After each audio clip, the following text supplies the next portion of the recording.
Hey everyone, this is Sarah from Sassy Reads, and we're gonna try to do a vlog. So here's my intro. I have so many video ideas, and I just need to go out there and give it a shot and not be worried about failing or doing the wrong thing. So I'm gonna try my first ever vlog, but I'm gonna be a little spontaneous, and here's why. So this is a Paperbacks from Hell vlog. We're not going to be reading this book. I've already read this book. This is Paperbacks from Hell by Grady Hendrix. If you haven't come across this book, let me tell you that if you're a fan of horror and a fan of covers, this and like history in general, this is a great book. Christmas is coming up. Maybe you want to get your horror lover this for Christmas.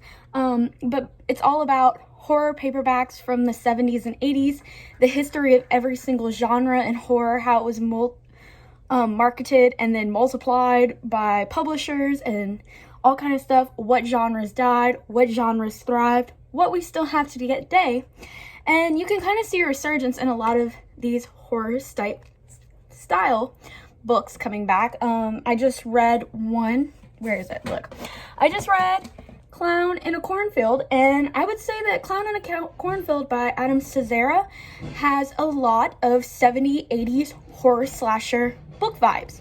So I gave this 4 stars. I am planning to do like a horror book wrap-up of all the books that I read in 2020 that are horror novels at some point, but we still have 2 months before I do that. So I will be reading even more horror books. So yeah, but that's a great one. That's kind of more modern. However, I discovered this book from Monster She Wrote, which I am planning to do a vlog with that book as well. We'll probably do a bunch of vlogs. So I want to read some of the paperbacks from Hell and see how it goes. Are the old 70s and 80s paperbacks good? Do they suck? Are they worth it? So I have 2 books on the way. I pre-ordered them. They will be here on Tuesday. And you're probably like, how do you pre-order a book from the 70s and 80s? Well, you guys, Valancourt, who is a horror publishing company, republished a bunch of the books featured in paperbacks from Hell. So whenever I start reading a book, I will kind of walk you through some of this, try to show you like where it's located at in the book, talk about it, get you guys excited. So before I choose a book to read though, I figure that I should show you all of the Valancourt published books. However, I also have 2 books that I got used. I got 2 books by the same author, Judy Miller. Never heard of her before. Her books are so old school. This one's supposed to have a step back. It didn't come with a step back, but I still am interested in this one. This is called Save the Last Dance for Me. Think Murderous Ballerinas, and then Phantom of the Soap Opera. This one's kind of like Phantom of the Opera, but on a soap opera studio set. So these are 2 books I am super duper excited about.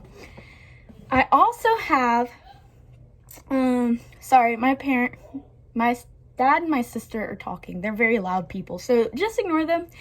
If it sounds like they're screaming, they're probably just talking loud at each other. We're a very loud family. So, paperbacks from Hell. I don't know how many I have. I have a bunch. I got a bonus at work and I spent $200 on all of them. So normally paperbacks are about $7 or $8, $9. These are full price for like $17, which is a little outrageous in my opinion. However, they are reprints of books that are no longer in publication. So I think the $17 is worth it because they are collectors. And I am a collector of this because this is so cool. So let's dive into the ones that I have. I have Nest of Nightmares by Lisa Tuttle. This one has never been published in the United States before, and it's a collection of short stories. I have Let's Go Play at the Adamses, which is a babysitter horror. They torture her. Yeah, so we'll see how that one goes. I have When Darkness Loves Us by Elizabeth Engstrom. Also heard great things about this. Obsessed with this baby doll cover. Then I have The Nest, which is, from what I understand, oh, my TV in the background, gosh. The Nest, which is about cockroaches, killer cockroaches. Then I have another Elizabeth Engstrom called Black Ambrosia, which, from what I understand, is about like a killer woman, but don't quote me on that. Haven't read it. I have The Tribe by Barry Wood, which is about Jews who survive a concentration camp, but they like aren't starving, whereas the people who are keeping them captive are. I don't know. I've heard it's weird. Then I have The Pack, about dogs attacking, yes. Then I have Nightblood, which is a vampire book. Then I have The Spirit, which is probably going to be really racist against Indians. So, well, not even Indians. I hate that word, but that's how it's marketed. That's the problem with like reading books like this, because it uses that same jargon and the racist rhetoric. So let me correct myself. It's probably going to be really racist towards Indigenous people and Native Americans. So we will see how that goes. Maybe it won't be, but I don't know. I'm worried for that one. Then I have Stage Fright, which is like splatterpunk, but set in a rock band. Then I have The Reaping, which is my last one that I have with me today. Don't know what it's about. It's got a bunch of nuns on the cover though, so it's probably going to be really creepy. So the two that I have on the way are The Auctioneer, which is one that I saw recommended a lot this Halloween by like the New York Times and all kind of other websites, and I had never heard of The Auctioneer before, so I'm excited that I got a copy of that one. And I also have another Lisa Tuttle called Familiar Spirits. So I have my work cut out for me. But with this vlog, I'm going to only read 2 books. So I will read a short story collection and Let's Go Play at the Adamses. And then I will check back in with you as I'm reading and let you know my thoughts. So I'll see you later. Bye. Hey you guys, I'm back randomly. I wasn't planning on vlogging today, but my packages with The Auctioneer and Familiar Spirits came in early. So here is the old school cover for Familiar Spirits by Lisa Tuttle. Super creepy. This one's about, I think, demonic possession of a main character named Sarah. So yeah.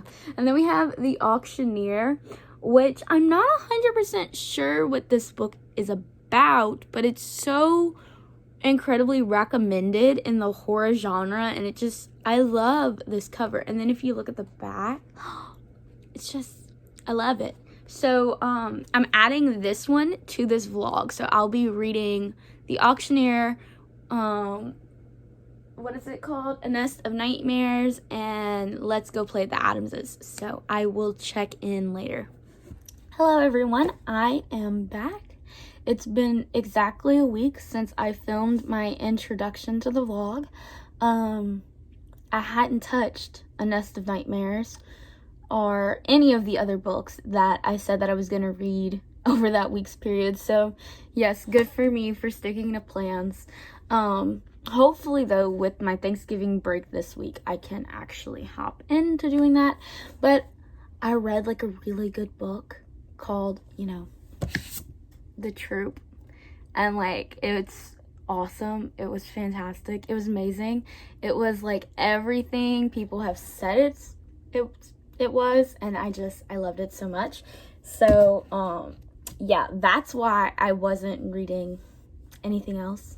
And then I started reading this book over here, Highway of Tears, which is about the Highway of Tears, Highway 16 in Canada, where over 1,000 Indigenous women have been murdered or gone missing, and then that number is probably in the 4,000s estimated. So I've been reading this, and it's really good, but it's not horror. And neither of these books have anything to do with this vlog, but I thought I would mention them in case you're like, are you reading anything? Yes, I am. I'm actually reading, and I finished a couple audiobooks and stuff like that. None of them were actually good though. My audiobooks have sucked. Well, The Night Swim was pretty decent, but it wasn't a favorite. I also listened to Blue Ticket, which sucked. Ugh, Blue Ticket. I hated that book. And then I finished Mallory by Josh Malerman, which is the sequel to Bird Box. And it fell flat. Yeah. It's not called The Night Train. It's called The Blind Train. The concept of The Blind Train was fascinating. However, the ending was, yeah, I was not a fan of it. So yeah, I have been reading a lot. But this morning, I decided to start reading A Nest of Nightmares finally. This is a short story collection with, I think, 13? We're just going to go with either 13 or 14 short stories by Lisa Tuttle. This is the first time A Nest of Nightmares has ever been published in the United States. Whoop. It was originally, oh yeah, it does say 13 on the back. It was originally published in 1986 in the UK. And I think there were a couple short stories that have been published in the United States, but never in this anthology collection. And can we take a second to really just appreciate this cover? Like, look at it. It's just so creepy. It's like unsettling. And it makes me uncomfortable, but like in all the best ways. So, how is it mentioned in Paperbacks from Hell? Well, it's actually not really featured like in any of the covers, which I found really shocking because this cover is actually like fantastic, but I think it's because it was never published in the US, and so it never really had the audience that a lot of these 70s, 80s, and 90s paperbacks got. However, Will Erickson mentions it in the afterword. And he says, domestic horrors come full flower in A Nest of Nightmares, a paperback collection of short stories by American Lisa Tuttle, published only in Great Britain in 1986. Her work showcases women's lives and heightens their anxieties to deadly degrees. So, that's what you need to know about Lisa Tuttle if you're going to go into A Nest of Nightmares. I also have Familiar Spirits by her, and this one has come highly recommended, so I am interested in checking that one out, but not at the top of my list. But it does sound increasingly interesting. So, A Nest of Nightmares. I read the first short story, which was about, I want to say 23, 26 pages. It wasn't a super long story. I really like the introduction that Will Erickson gives us. Will Erickson, he runs a blog, and I think it's called Too Much Horror. I think that's what it's called. Don't quote me on that. And he hunts down old school horror paperbacks from the 70s, 80s, and 90s, and that's what his blog is focused on. And he had always wanted to read A Nest of Nightmares because it was like on a horror list of like 100 books or something like that. And he was sad to see that he couldn't get a hold of it because, you know, it's never been published in America, even though Lisa Tuttle was born an American. She just moved to Great Britain and then kind of made her home there. So yeah, it just never got picked up until thankfully Valancourt Books published it as part of their Paperbacks from Hell series. All the little Paperbacks from Hell have this little sticker. So if you're looking to purchase these specific copies, make sure that it has that. Unless you are a vintage collector and you want to hunt these down old school style in like bookstores and stuff like that. You could probably find them, but they are a little hard to find. And from what I understand, Lisa Tuttle is very hard to find because she's a horror writer who is a woman, and those books seem to have faded away a lot quicker than your usual male published horror. Still, you're gonna have to hunt it down if you want the original copy, but this Valancourt edition is a great copy. I like how it looks. I like that it's like all black on the back. It also has a blurb by Neil Gaiman, you guys. We love Neil Gaiman, or at least I love Neil Gaiman. The Ocean at the End of the Lane is one of my favorite books. So the first story that I read was Bug House. This is Bug House. Let's see, what's like my favorite quote? Ooh, okay, I think that this was my favorite line from the entire story. It's about a girl named Ellen, and Ellen apparently is like in a little bit of a tumultuous relationship with her husband. You don't really know, like, we're never told why Ellen has run away from her husband Danny, but their marriage is like failing, and she's going to visit her Aunt Ellen. And like she arrives, and the taxi driver's like, do you want me to like wait here to see if someone answers that door? Because like it looks like no one lives there. Like, this house is next to the beach, it's fallen apart, it looks like inhabitable, like no one could possibly live here. But then Ellen knocks on the door, and her Aunt May opens it, and her Aunt May doesn't look like the woman that she last saw 3 years ago. She looks like super close to death. Like, it's spooky. And so Aunt May is just like, I'm about to die. And Ellen's like, no, let me help you. I can take you to a doctor. I can do something for you. And she says, and I love this line so much. I think it's so creepy and it's so haunting. She says, I'm long past saving. I'm all eaten up inside, and there's barely enough of me left to welcome you here. And it's just so spooky, and I feel like Lisa Tuttle is really great at setting the atmosphere in Bug House, which Bug House is exactly like what it sounds like. It's a house infested with bugs. We have like termites falling from like the ceiling and underneath the porch, and it's just like creepy and gross. And then we also have a very creepy, strange man who seems to be taking care of Aunt May, but his intentions are obviously like bad.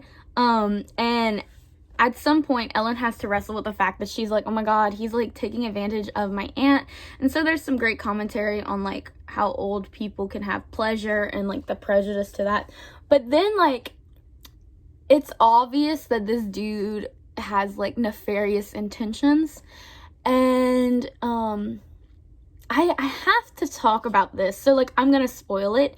You can like hop on over and just skip past this conversation, but I do think that you need to know this before you read Bug House, because huge trigger warning. So maybe stick around if the spoiler and trigger warning is worth knowing. So I gave this short story 4 stars. It was going to be 5 stars until I got to the end.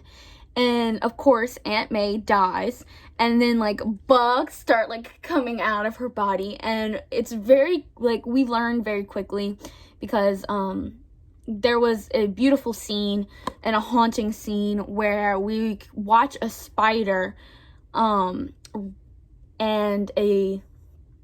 was not a mosquito, a wasp. It was a wasp, and they're like battling, and the wasp defeats the spider, and the spider becomes paralyzed.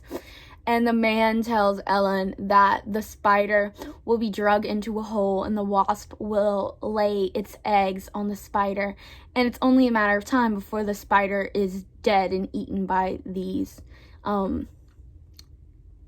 hatched eggs. And with Aunt May's death, we see, oh, the eggs that were planted in her have come out. It's called Bug House, obviously. Like, that's why she's dying at such a rapid pace. And you can tell that the man is the one who has infected her. However, this is where I have to give you a warning. Like, you're gonna go into this, and it was very jarring. Like, I was like, oh my gosh. So this man corners Ellen in the house, and he rapes her. He rapes her, and it's very graphic and disturbing. So huge trigger warning for rape. And it's a part of the infecting process. This is how he killed Aunt May, by planting eggs in her, and now Ellen will die of the same fate. And it's very disturbing.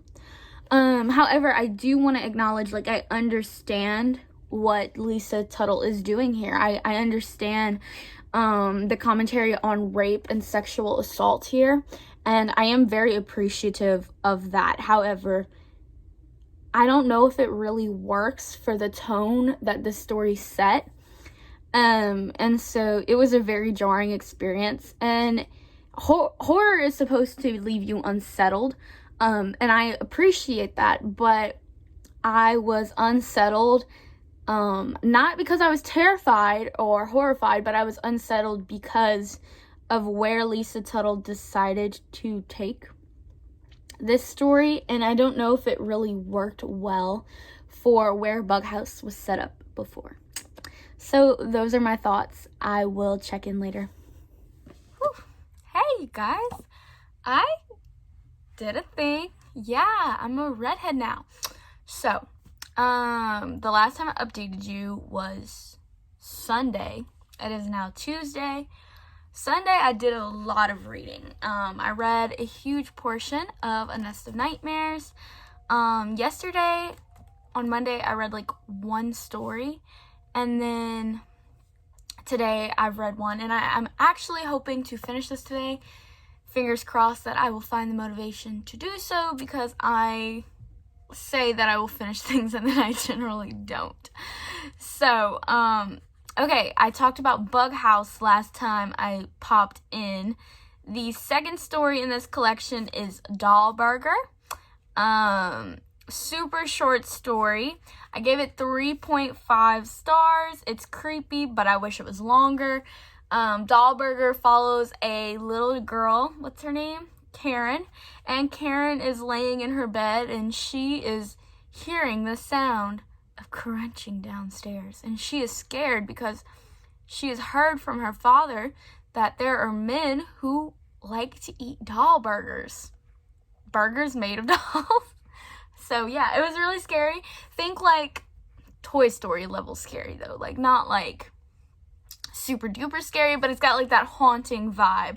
And I use the word scary very loosely here. Scary for like a child, not scary for my age, but I enjoyed it. I like the atmosphere. I like reading from the perspective of children, so I thought that Lisa Tuttle did that very well, especially since Lisa Tuttle is known for being a feminist writer.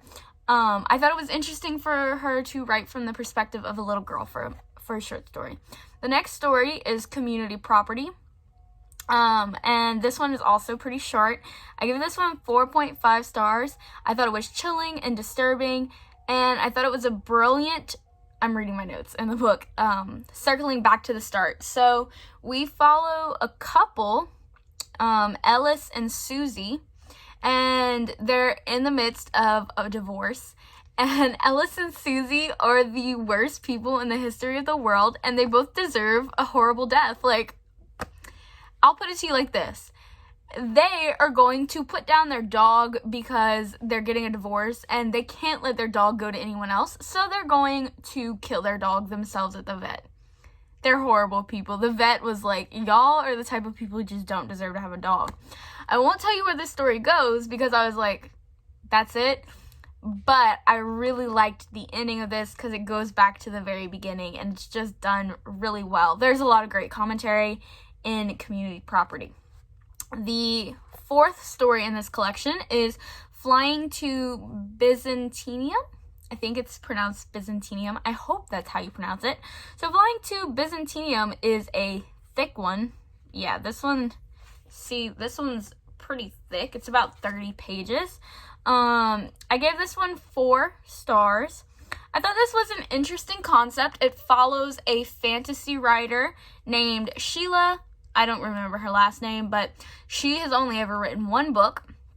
And Sheila is living it up in LA after she, got that money. She went to LA, got a nice job, is dating an actor who is moderately successful on a sitcom, and she doesn't look like she used to. However, Sheila is haunted by her past because she used to live in Texas, and her mom was horrible and berated her whole life, told Sheila, Lisa's the author, Sheila, that she would never amount to anything. Is that Lisa Tuttle's story? I don't know, but that's Sheila's story. And Sheila ends up being invited to this science fiction convention, even though she's a fantasy writer. And it turns out that the two women or girls, however old they are, that invite her here have some sinister reasons for inviting her. And it's kind of more like this really subtle, creepy story. It's not horror. It's got weird elements to it, but I wouldn't say it's necessarily horrifying. The ending could have done more, and I feel like if this was a book, it could have been very successful. However, as a short story, I think it's limited in the pacing, and because of that, we're trying to walk and develop Sheila's character along with these two women who have this deeper reason for wanting her to be here, and this lesson that they want to viciously teach her that is not fully explored because the pages just don't do it. And I think that's the problem with certain short stories, is that some authors are just not successful enough to do what they need to do in the short story amount of time. And I think Lisa Tuttle could have done that if she had decided to write this as a novella or as a novel. However, Flying to Byzantium does not work in a 30-page short story because there's so much character development that needs to be done here, and what she's trying to say felt unfulfilled. So that's why I gave it 4 stars. Then we get to the story that I read this morning. Well, I had started it last night and then I fell asleep. But I finished it before I went go dye my hair today and get a haircut, and I was like, oh, what a good way to start my morning after I've read my Bible and prayed and done all that great stuff. I normally don't read fiction, but since today was a day off, I was able to take a bath and hop in the tub, and I like to read in the bathtub. I don't know, I just find it really nice. As an adult, it's like the time that I can focus because there's no distraction. And I'm so easily distracted right now. So this story is called Treading the Maze, and we follow Phil and Amy. And Phil and Amy are, I don't know if they're husband or wife or if they're lovers. They're on a vacation together though, and they are experiencing a tour of Europe. I think they're in like something similar to Scotland, but they never really say, so I think they either in Scotland or England. And I'm not familiar enough with the UK to be like, yeah, I know where they are, because I know absolutely nothing. So I'm just here for the ride, basically. And this was my favorite so far in the collection. Treading the Maze did something that I really enjoyed. We follow this couple as they check in to this little cute hotel, and the second the story starts, she looks out in this field and she's like, there's this man there and I don't want to stay in this vehicle. So already the spooky level is there. And then as the story progresses and the husband, I keep wanting them to call them husband and wife, but I don't even know if they're married. I'm assuming they are. But Phil is like sitting at the window smoking his cigarette with his pasty legs out, and she's making fun of his pasty legs, and he's like, look, there's these people out here in this, what kind of maze was it? It's not like an actual maze, but it's like a certain type of maze, and I found it fascinating. It's called a Troy town or a Miz maze, and basically this is a maze that was created so long ago that it left like a formation in the ground, but it's not like a physical like maze that we're familiar with.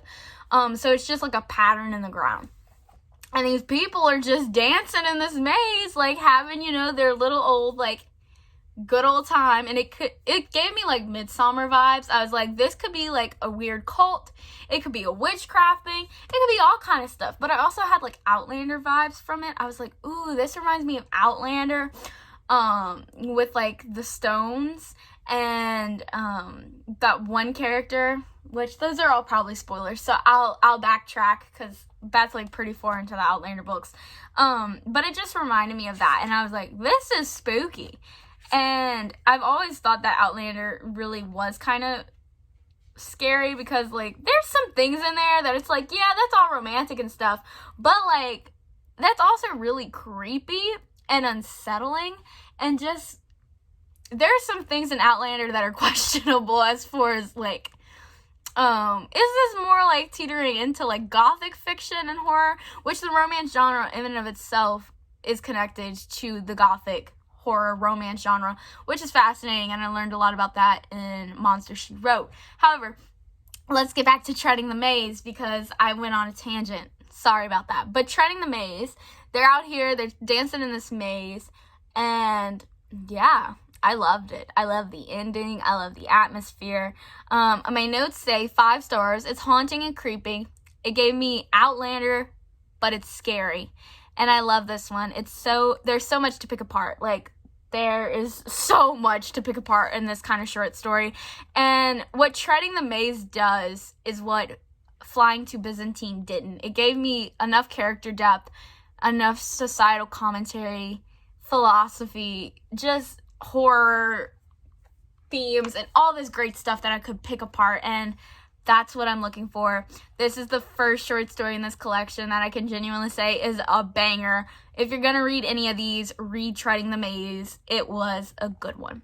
And then the one that I just finished, I wanted to throw into this clip before I continue reading more, is The Horse Lord. And I have a lot of thoughts on The Horse Lord, and mainly I'm going to sum it up to this.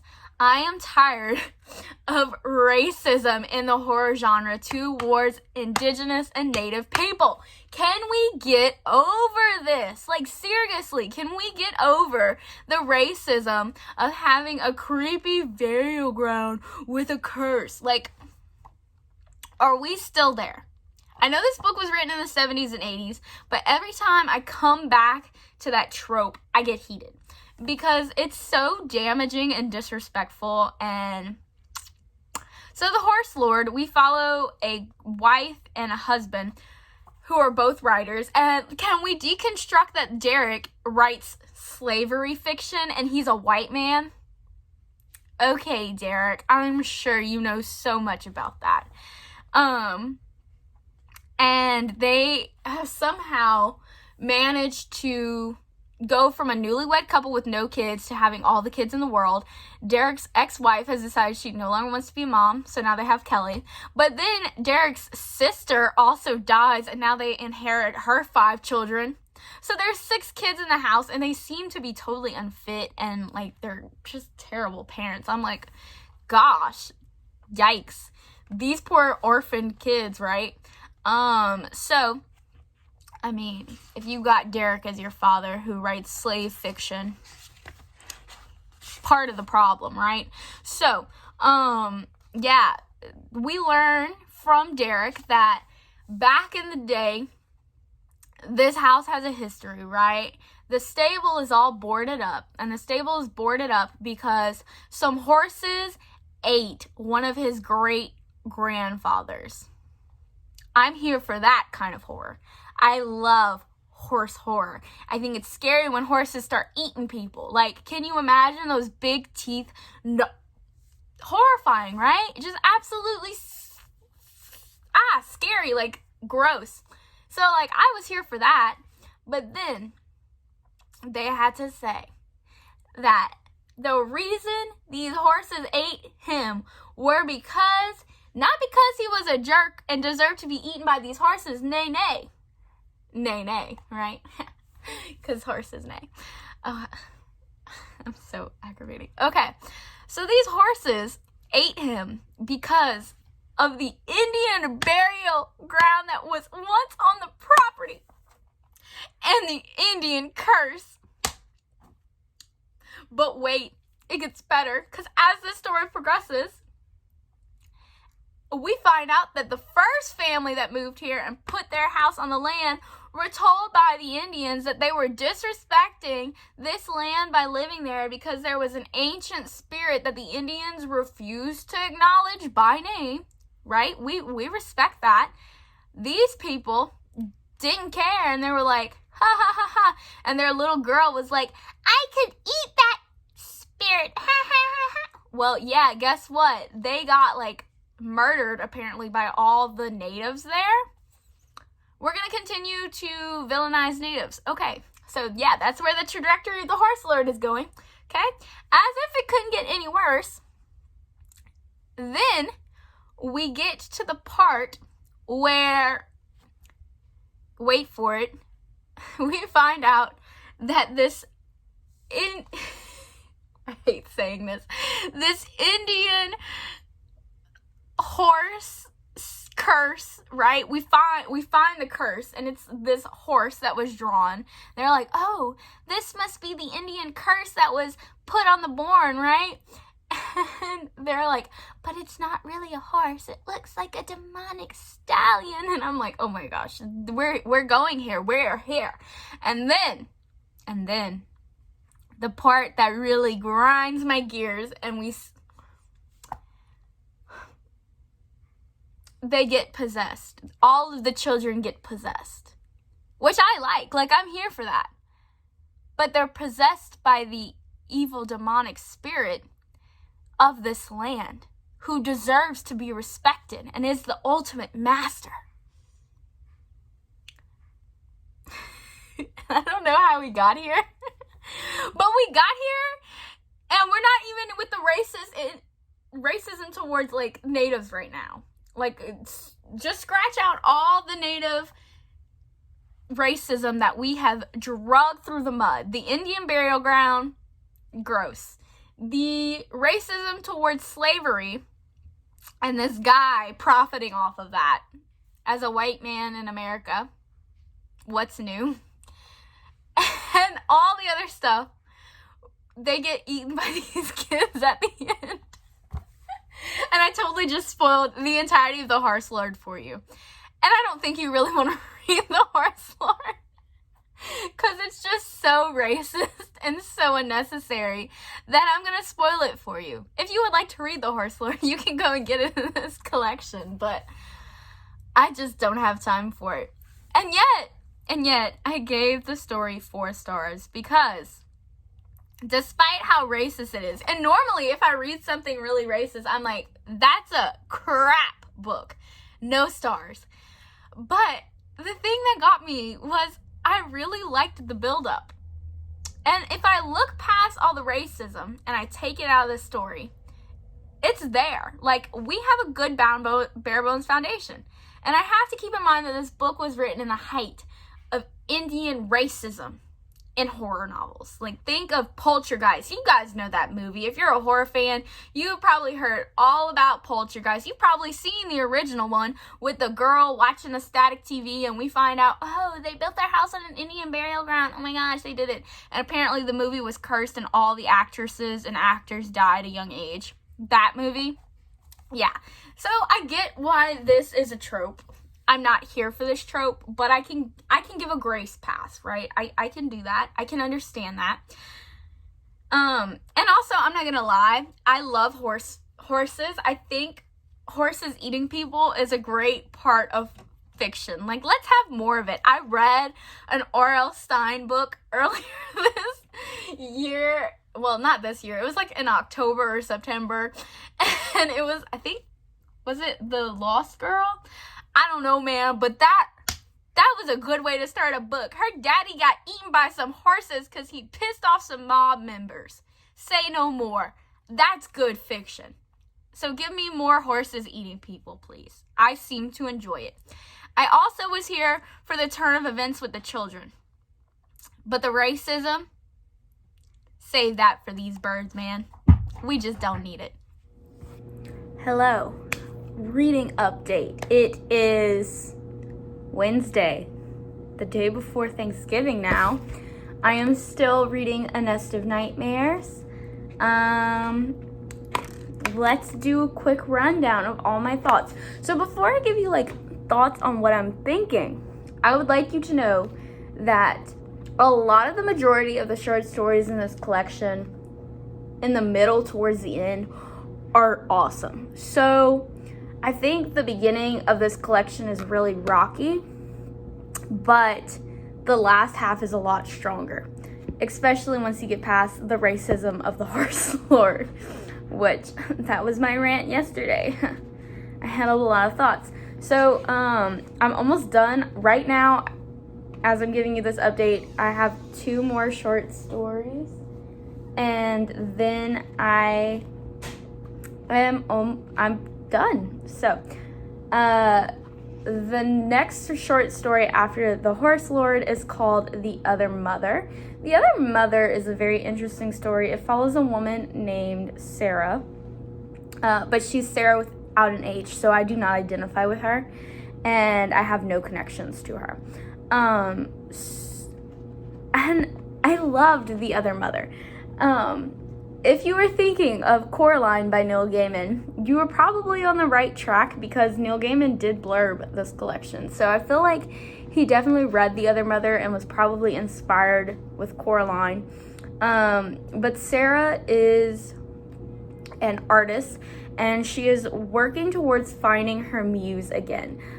She's recently divorced, and she has some children, two little ones.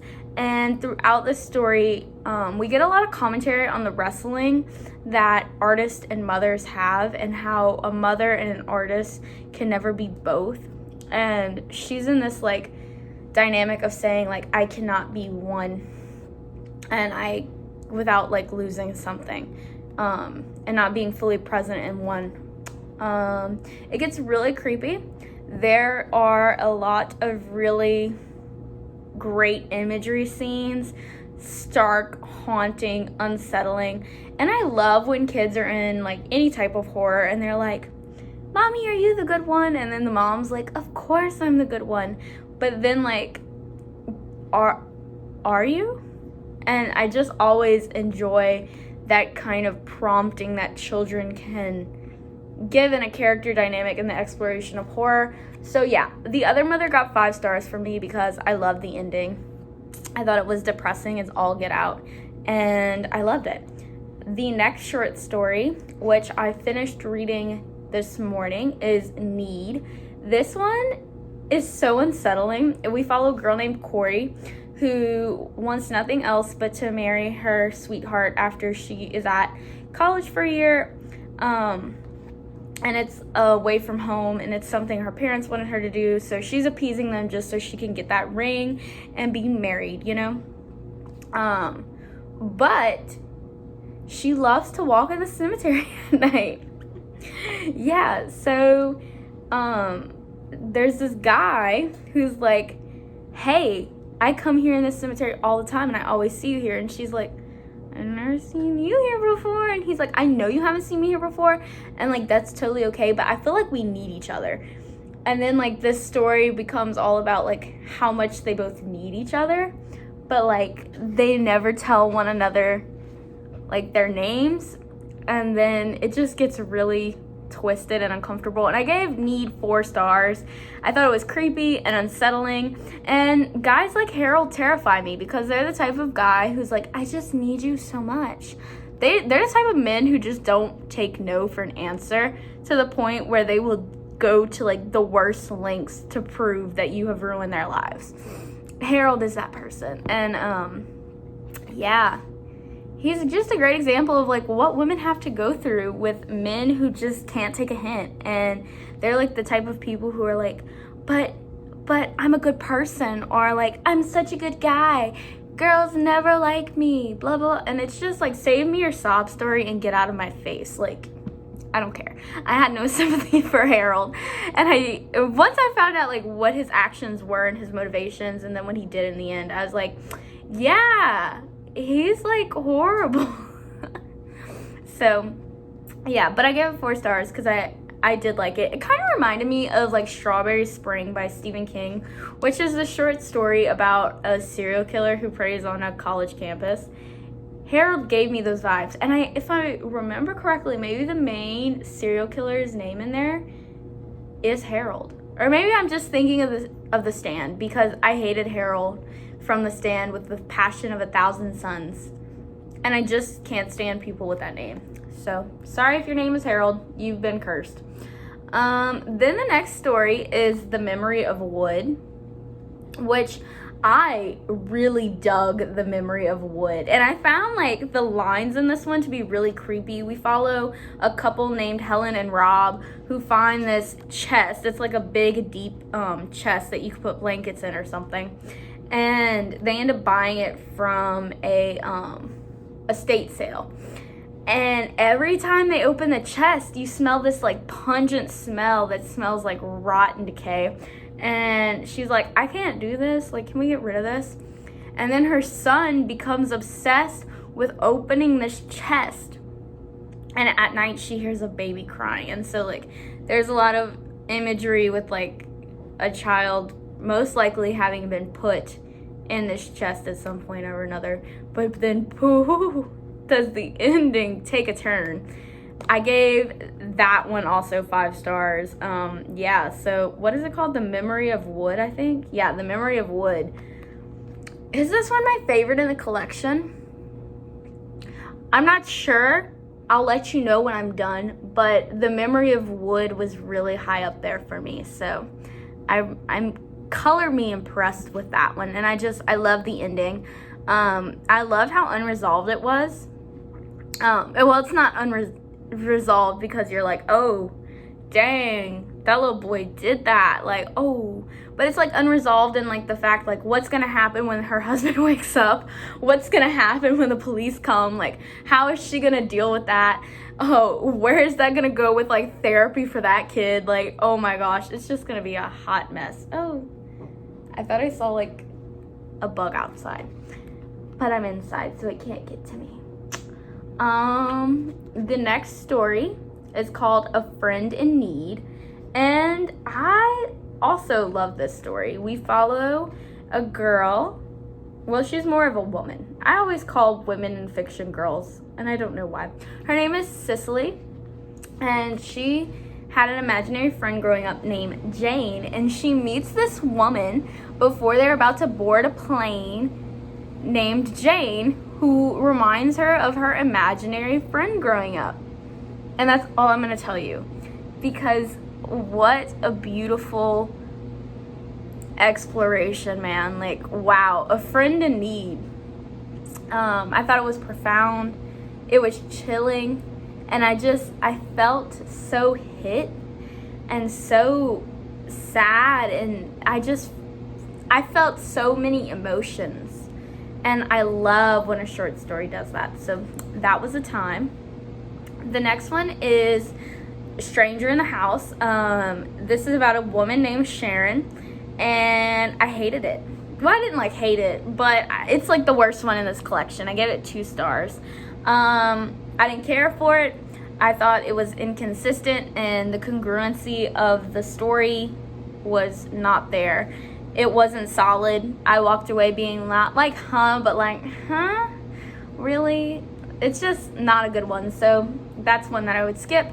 And I have 2 more left. So I will check back in with you later. Bye. Hello, everyone. I am here in my bed, all cuddled up and bundled up. I even got like these great like fuzzy slipper socks. They're the best. One of my friends gave them to me for Christmas last year. I love them.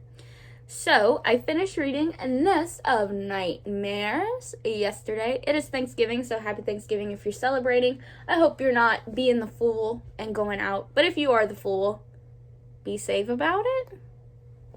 I work in public every day. I teach children. I am not going to risk my life to hug family members. It's not it, especially when some of my family members have actually been coming down with COVID recently. Not in like my house, but like other family members. I'm not risking my life. So if you hear yelling, it is because my family is cooking and telling each other, take it out of the oven. Yeah, my family can't talk to each other kindly. They're not those type of people. So I just finished this yesterday. I don't know what I'm going to give this officially, but it's like in the 4-star overall range. But I haven't like added up my ratings for each one yet and then averaged it out. So I can't tell you. If I remember, I'll put the number somewhere on the screen. Well, the second to last story is Sun City. Remember how I said that the last half of the short story collection is really good? Yes, except for the last 2 short stories. Well, actually last 3, because Stranger in the House sucked. So yeah, just move the last 3 to the top of your reading experience and then go back and save like all the good ones that are in the middle for the end. So Sun City is about a woman named Nora.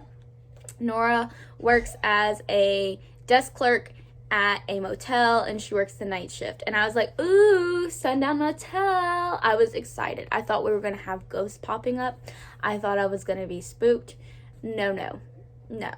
It had its moments because the atmosphere really is horrifying. Nora goes home and she smells the smell, and she's like, what the heck is that smell? It smells like flesh. It smells like decay. What is it? And then it'll go away. And then every time she wakes up, no matter if it's in her own bed or in a motel room, there's a man standing there, covered in flesh. Yep. He is just covered in the flayed flesh of victims. And when I read that, I was like, ooh, he got tips from Ed Gein. And I was like, oops. I shouldn't laugh at that, but it was kind of funny. But my issue with this story is how racist Nora is. Like, Nora really hates Mexican people. Like, it's really bad to the point where, like, a guy who's Mexican comes out to help her, and she's like, I need you to go look in my house and make sure it's the man is gone. And then she's like, I can't let him think that I'm actually grateful for him because he's Mexican. And I'm like, girl, oh my gosh. And she says things like they should stop coming over the border. And I'm like, girl, oh my God, did you, like, Nora would have voted for Trump. Let's put it to you that way. She was all for the wall being built.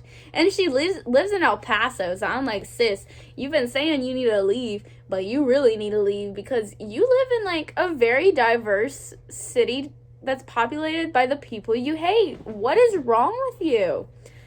She didn't have any character change. She remained a racist throughout. And then wait for it, you guys.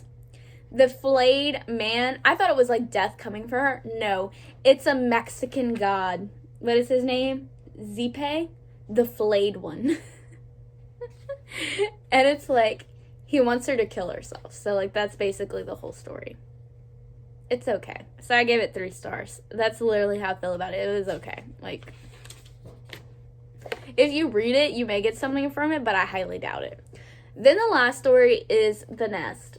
We're circling back here to the nest.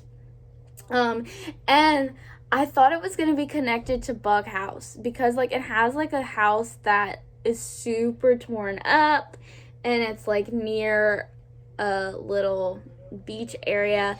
And I was like, ooh, are they going to buy the house that the woman from Bug House? And I thought they were going to be connected, which would have been so cool. And I'm really sad that it wasn't. But The Nest was still a nice little story. We followed 2 sisters whose names are Sylvia. And what's the other one's name? I don't even know what her name is. She keeps saying Sylvia's name the whole time. What's this girl's name? No. They wanted to be Charlotte and Emily. Dang it, that's Bronte sisters. What is this woman's name? Sylvia. She literally just says Sylvia the whole time. Sylvia never... Pam. That's why I can't remember her name. What, like, simple name. Sylvia and Pam. She got the worst name out of the 2. Sorry, Pam. Well, Pam is the older sister. Sylvia is the younger one. Sylvia likes to have fun and live her life. And their mother just died, so they use their inheritance to buy this dilapidated, ugly house that needs to be fixed up. It's got a giant hole in the roof. And Sylvia, this is like where she should have been suspicious of Sylvia from the get-go. The minute that Sylvia wants to buy the house, she's like, yes, my room. And it's like, girl, you ain't even living here yet. What do you mean your room? And she's like, yeah, I went up to the attic. And it's like, what's up in that attic, sis? Why are you already claiming this room? If I were to purchase a house that had an attic with a hole in the roof that led to the attic that then leads to my room, I would not choose that room. Especially in a 2-story house. They got other rooms. So she should have known Sylvia was suspicious and she was up to no good. The story itself has like all this buildup and the suspense, and it's like, ooh, it's gonna be spooky, but it goes nowhere. And that's what was so frustrating about The Nest is I got nothing. I didn't know who built the nest. I didn't know where Sylvia went. I didn't know what Sylvia was doing with this nest. No, it was boring. It should have been from the point of view of Sylvia.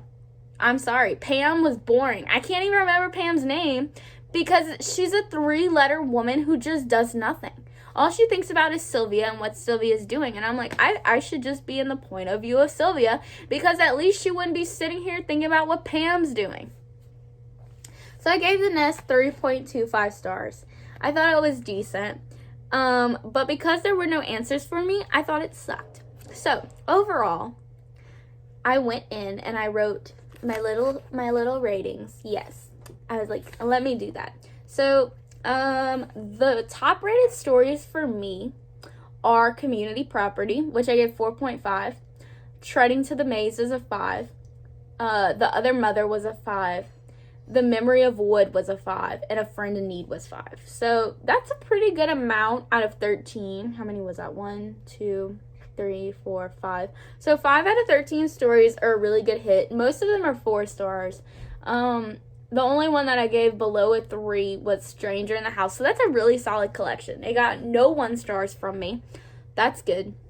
Surprisingly, I didn't give 1 star to The Horse Lord because I'm here for the horse horror. And I'm nice enough to give them a pass for being racist at their time towards natives because people are still not getting over that.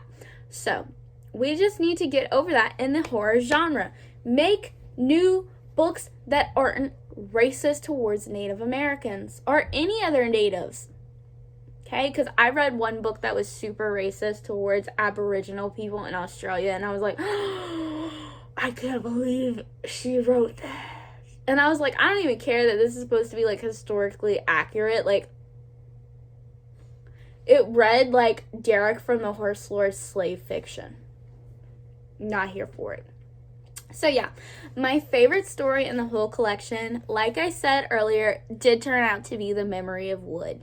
I loved The Memory of Wood. I loved the imagery. I loved the build. I loved the ending. It was a great time. So, do I recommend A Nest of Nightmares? Yes, I think a lot of readers who enjoy horror and who enjoy short stories would enjoy Lisa Tuttle's collection. I do not recommend this to people who don't like short stories, and I don't recommend this to people who don't know if they like short stories.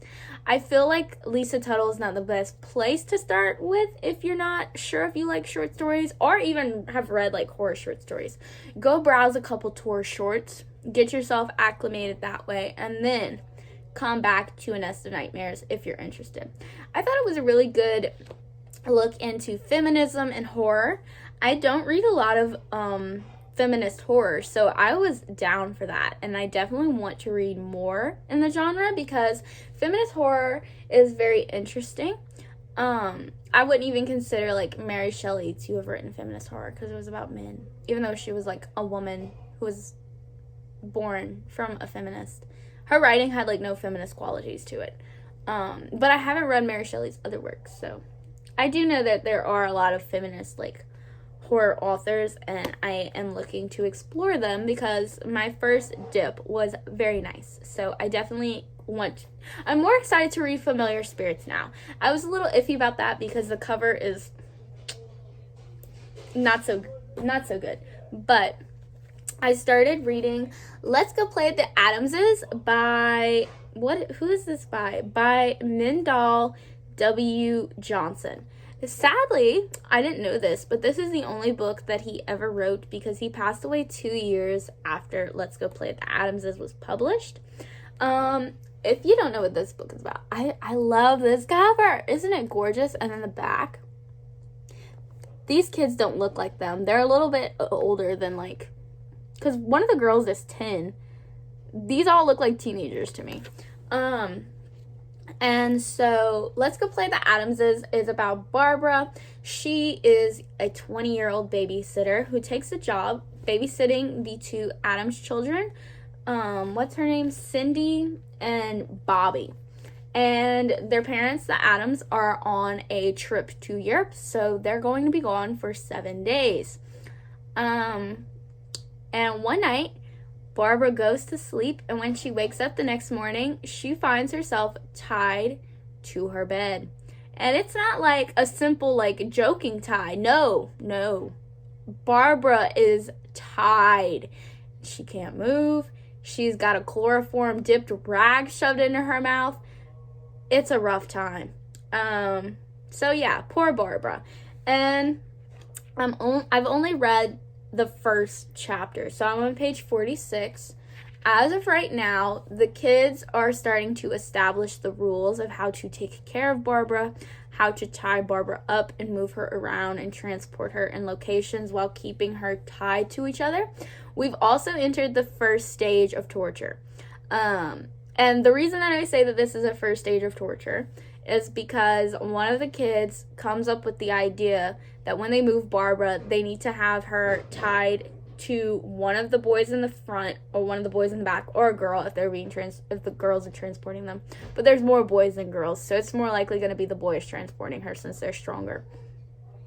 And if she doesn't follow them, they both pull on her and choke her.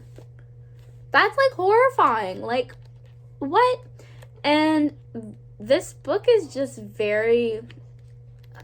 So I know that it's slightly based off of Sylvia Lincoln, who, if you don't know, you should go and do your research on her. If you've watched The Girl Next Door or read the book, you're probably familiar with Sylvia's story or a dramatization of what happened to Sylvia. But Sylvia was basically tortured by Gertrude and Gertrude's children. Paula was like the ringleader of it. And all the neighborhood kids, they raped her, they burned her with cigarettes, they shoved things in her vagina. She was just made a mockery of for childhood sport. And none of the kids went to prison for anything longer than like 3 years. And then Paula went on to be a teacher. Yeah.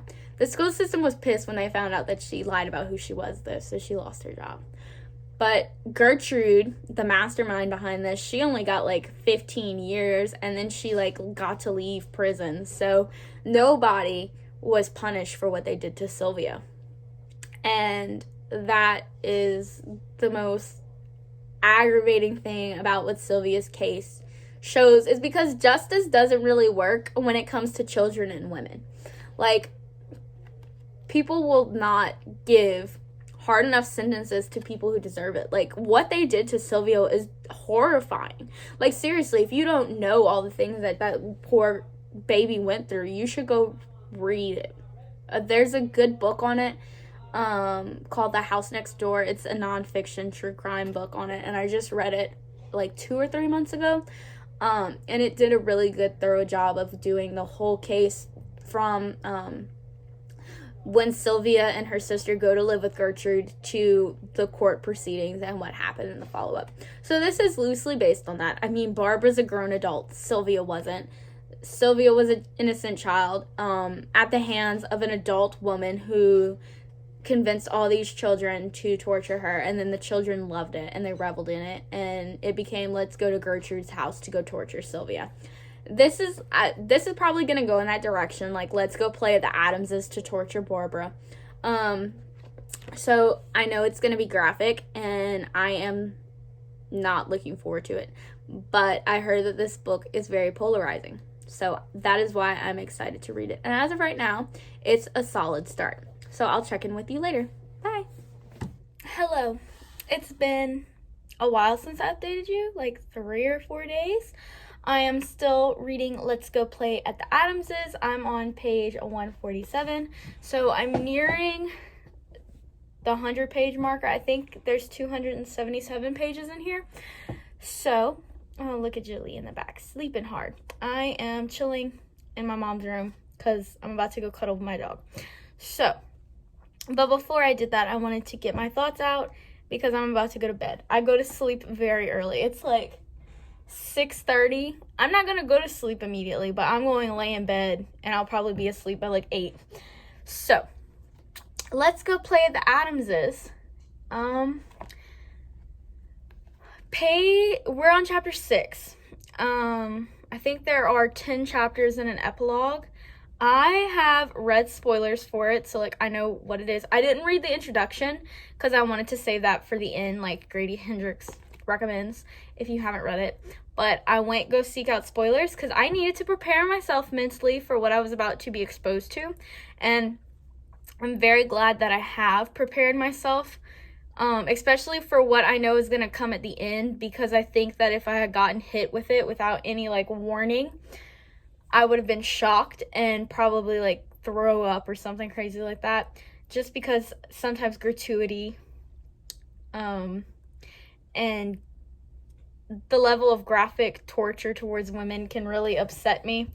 However, I am very intrigued by Let's Go Play the Addamses, because this isn't like your normal typical edgy thriller. I've read one book by Richard Lehman, I think his name is, Endless Night, and that was like the worst horror thriller book I've ever read. It was about some cannibals, and it had like a lot of rape and eating and torture, and I hated that book so much because it was just gratuitous and unnecessary.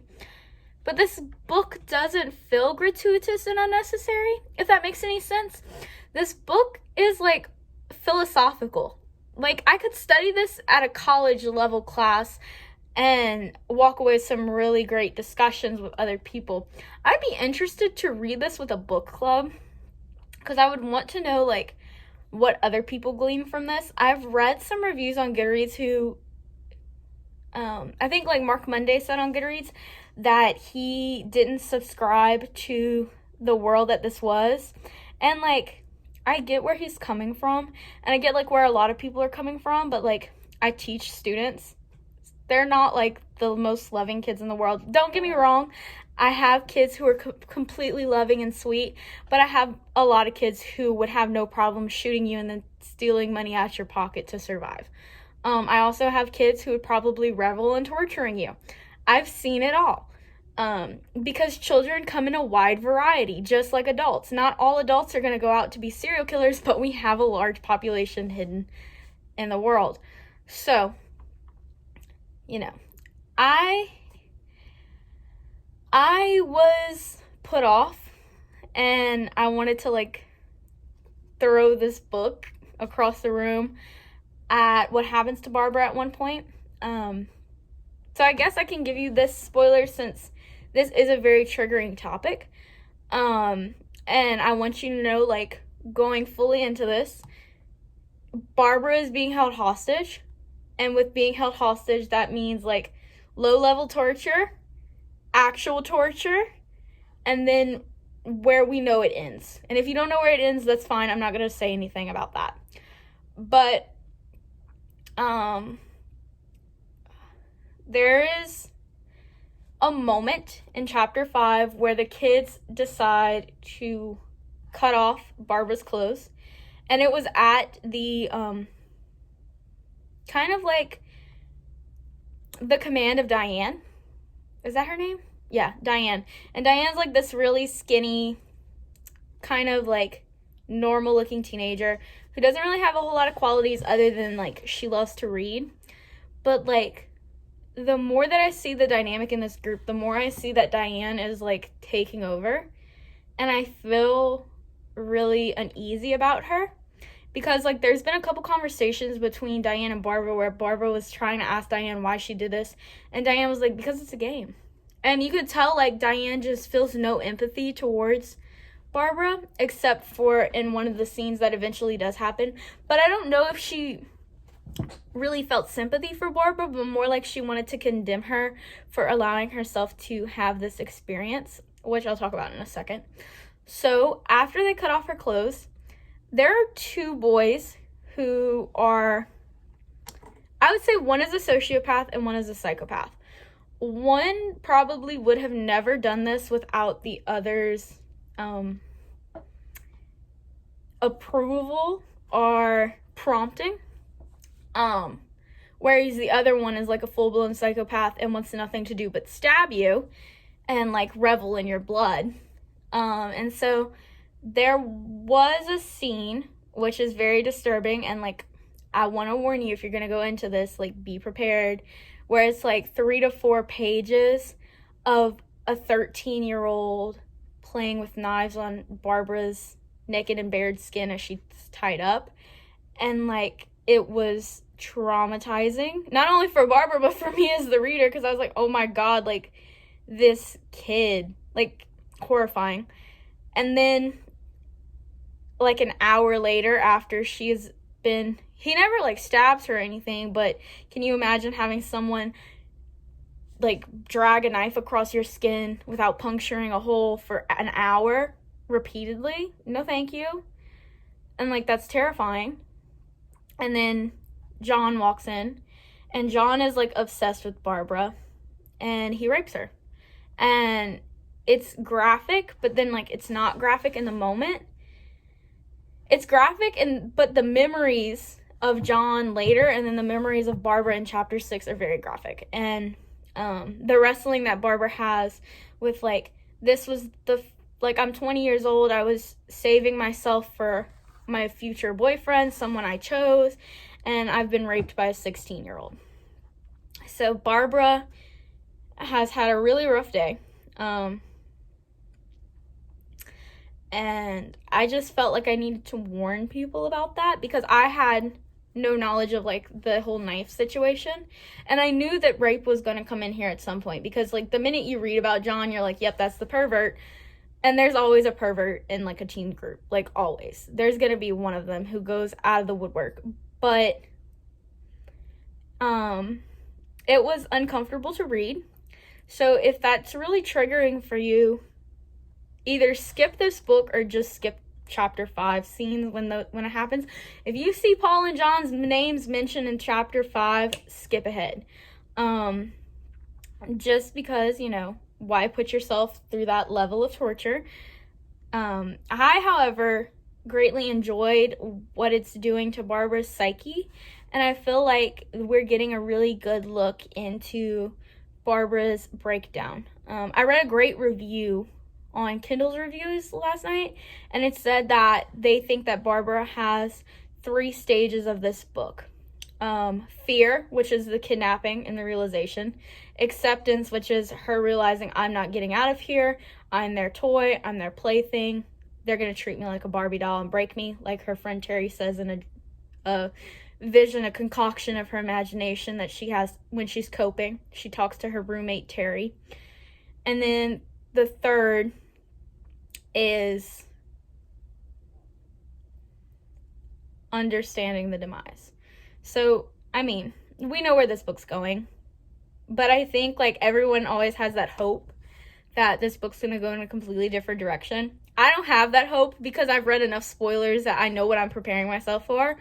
And I already got to one scene and I'm pretty irked about it because there are a lot of implications here with this, and knowing what happens in the end and then reading this description of what this implication does, it puts a really bad taste in my mouth, especially since this book was written in the 70s. So, I mean, I'll talk about it probably in the spoiler section at the end, but I'm on page 147 and it's a wild ride. I'll talk to you later. Hey, you guys. So, I'm here to update you on here it is. It's on this side of me. Let's Go Play at the Adamses by Mendel W. Johnson. I have finished it. It's Sunday. I finished this Thursday night. I needed to take a long time to think about and process my thoughts on Let's Go Play at the Adamses. So let me guys show you, like, this is the spread in Paperbacks from Hell. So this is my first encounter ever with seeing Let's Go Play at the Adamses. And the second I read these 2 pages in Paperbacks from Hell, I was like, I have to read this book. Like, this book was just something that called to me. I was like, I gotta read it. It sounds so haunting and harrowing and scary, and it sounds like something I would enjoy. And so I was super excited to see that this was actually one of the Paperbacks from Hell re-releases because I love this cover. Like, this cover is just so brilliant. it's so creepy with, you can see Barbara with the door open and it's got the title on the door. It's just really smart. The last time I updated you guys, I had just finished one of the earlier scenes in the book, and I continued to read. It picks up in pacing, especially like towards the end, because it's this mounting of like, we're getting to the climax, which at this point everyone knows or suspects what the climax is, but I won't spoil it in this conversation.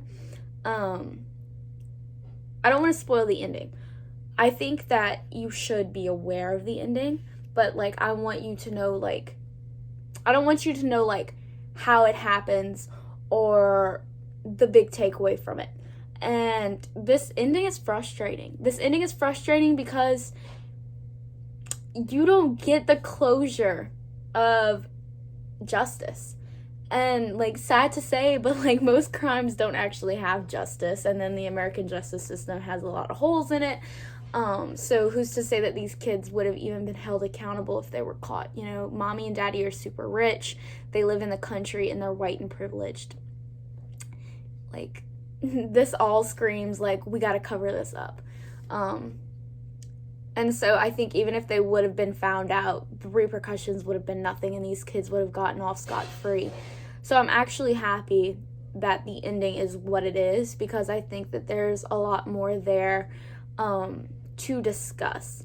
And I enjoy the ending of Barbara and how everything just happens with her story.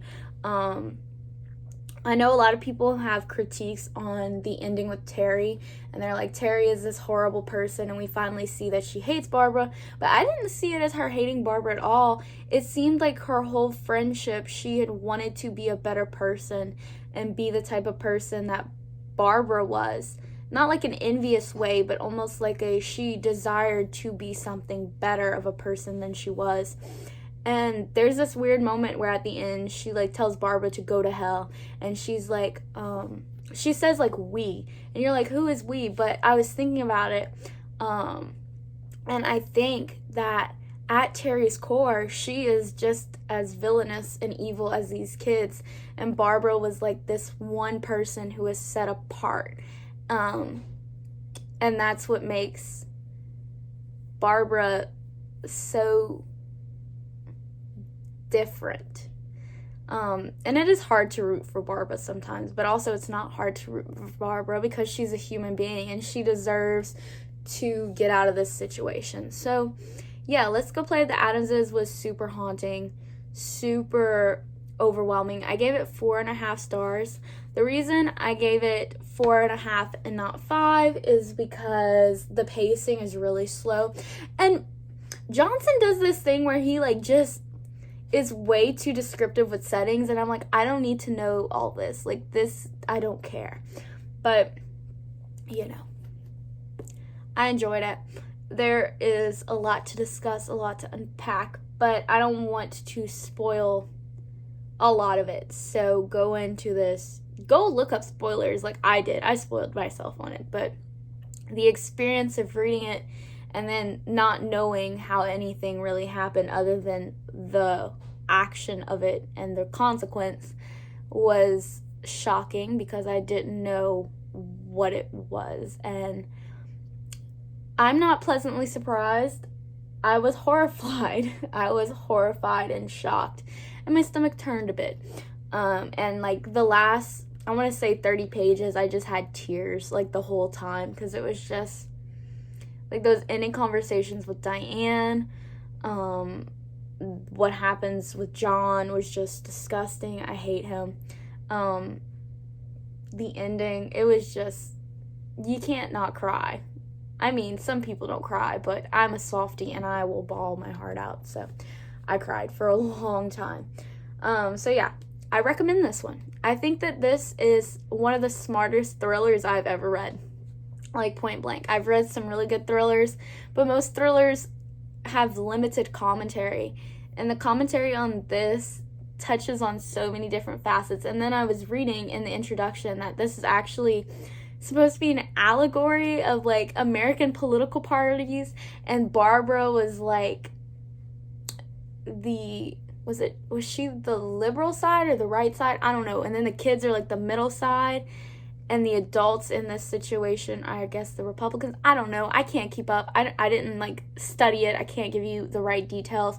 But that's an interesting way of looking at this, because I didn't see the political party thing at all in America. But, you know, authors write to say their own messages.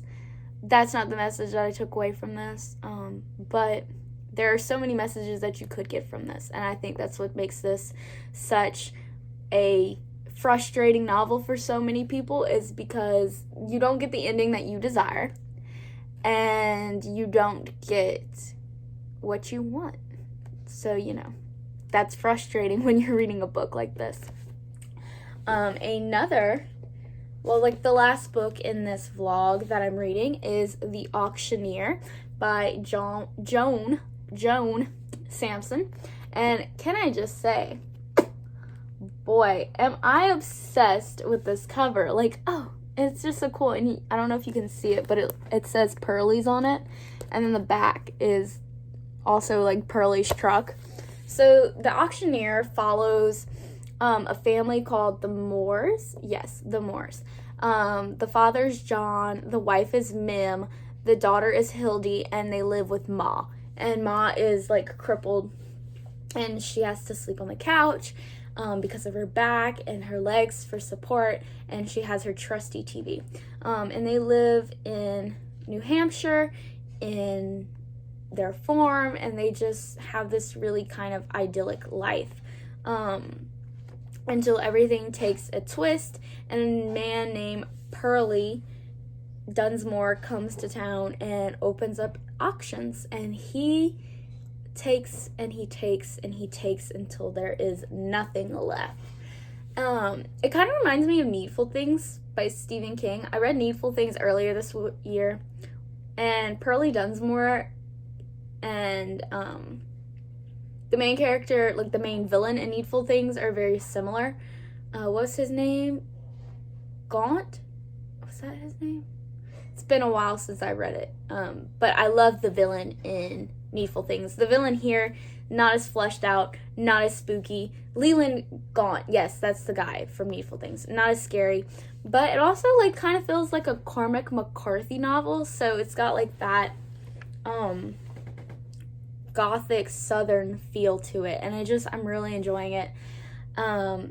It's kind of like frustrating though, because these characters, at some point you're like, when do you say no? Just say no. These people don't have as much control as you think they do. Like, they're just people. So it's like frustrating, but like at the same time it's so readable, and there's just so much being said here with commentary, with people wanting to escape to country living, and then people coming to the country and realizing it's not what it is, and how there's this give and take, and like how much do we really take from those who are already planted in the country. And there's just so much, and so it's really great commentary. I am sad that this was the only book that Joan Sampson wrote before she passed away in her 30s of cancer, because I think she would have been a fantastic continuous best-selling author. So it's just so sad that she died so young, but I am not sorry that this is the only book she wrote, because I'm really enjoying this. It's slow, but it's engaging. I don't want to put it down. I am intrigued, I'm fascinated, and it reads so well. And I think that this is one of those novels that should have, like Grady Hendrix said in the introduction, faded away into obscurity, but for some reason the messages have just stuck with us, because at the heart of this novel is the deconstruction of America, rural living, city living, materialism, capitalism. And it's beautiful. I wouldn't consider this a horror novel though, but it's definitely got like the Southern Gothic vibes, like the noir. So it is a darker novel, definitely suspense, but I'm loving it. I think that this is one that very many people would be drawn to in our current age, especially if you're not a horror fan. So I'll check back in with you later. Hello, I have finished The Auctioneer. I finished this Thursday night. It's now Saturday morning. So I wanted to take some time to sit on my thoughts for The Auctioneer, and I'm pretty 100% certain with my rating. It's 4.25 stars. I think that this is a solid novel in the suspense genre. However, is it horror? I understand why it was marketed as horror for the time that it was published, because people wanted horror novels like it was candy. They were flocking to the horror paperback grocery store shelves. So it makes sense that this would have been more marketable as a horror novel than as a suspense novel, because I don't think the suspense genre was really taking off during that time like it is today. Like today, mystery and suspense thriller novels are everywhere. They're kind of like the horror genre for the 70s, 80s, and 90s. So yeah, as a suspense novel, that's how you need to read this. Don't read this as a horror novel, read this as suspense. If you're looking for like the vibes of Needful Things, you'll definitely have that, but like on a low, lackluster level. Like Needful Things is horrifying. You have ladies stabbing each other to death in the street, all because of Leland Gaunt. Like, that's horrifying.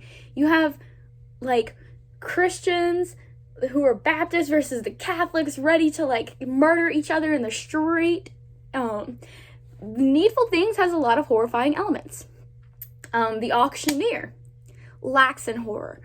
There is, I would say, one scene in this novel that is horrifying. And I will talk about that in a second. So this is a great example of rural phobia. The people in the rural time and living there during the 70s freaked out when it came to city people moving here. That's what I mean by rural phobia. They were like, no, don't come here. This is our land. You're going to take stuff from us. That's what this is. Pearlie comes in and he's like, hey, I have an auction. Can you donate? And then it becomes, hey, I have another auction. Can you give me something? And hey, you're going to give me something. And hey, I'm back. Where's my other stuff? To just plain going in and taking stuff to sell to city people. Then we also have the height of the selling when it comes to selling the rural families kids to city people.